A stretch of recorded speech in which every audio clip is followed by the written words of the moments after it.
IPL ಪಂದ್ಯದಲ್ಲಿ Chennai super Kings ಮತ್ತು Sunrisers Hyderabad ನಡುವೆ ನಡೆದ ರೋಚಕ ಪಂದ್ಯದಲ್ಲಿ ಎಸ್ಆರ್ಎಚ್ 5 ವಿಕೆಟ್ಗಳಿಂದ ಗೆಲುವು ಸಾಧಿಸಿದೆ.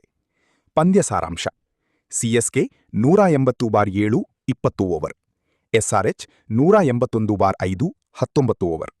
ಫಲಿತಾಂಶ: ಎಸ್ಆರ್ಎಚ್ 5 ವಿಕೆಟ್ಗಳಿಂದ ಜಯ, 6 ಬಾಲ್ ಬಾಕಿ ಇರುವಾಗ. ಸಿಎಸ್ಕೆ ಬ್ಯಾಟಿಂಗ್ ಮುಖ್ಯಾಂಶಗಳು: Dewald Brevis 44 run 27 ball, Chris Sharma 32 run 19 ball, Sanju Samson 27 run 13 ball ವೇಗದ innings, Shivam Dube 26 run 23 ball.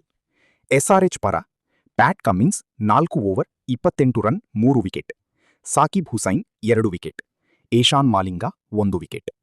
SRH batting ಮುಖ್ಯಾಂಶಗಳು: ಇಶಾನ್ ಕಿಶನ್ ಅದ್ಭುತ 70 run 47 ball, Heinrich Klaasen 47 run 26 ball ವೇಗದ finish, Abhishek Sharma 26 run 21 ball.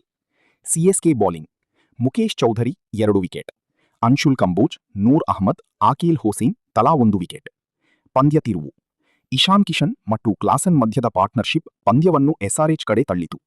Pat ಕಮಿನ್ಸ್ನ ಆರಂಭಿಕ ಬೌಲಿಂಗ್ ಸ್ಪೆಲ್ ಸಿಎಸ್ಕೆಗೆ ದೊಡ್ಡ ಹೊಡೆತ ನೀಡಿತು. ಕೊನೆಯ ಓವರ್ಗಳಲ್ಲೂ ಎಸ್ಆರ್ಎಚ್ ಶಾಂತವಾಗಿ ಗುರಿ ಬೆನ್ನಟ್ಟಿತು. ಮ್ಯಾನ್ ಆಫ್ ದ ಮ್ಯಾಚ್: ಬಹುಶಃ ಇಶಾನ್ ಕಿಶನ್ ಅಥವಾ ಪ್ಯಾಟ್ ಕಮಿನ್ಸ್ ಪ್ರದರ್ಶನಕ್ಕೆ ಪ್ರಶಂಸೆ ಸಿಕ್ಕಿರಬಹುದು.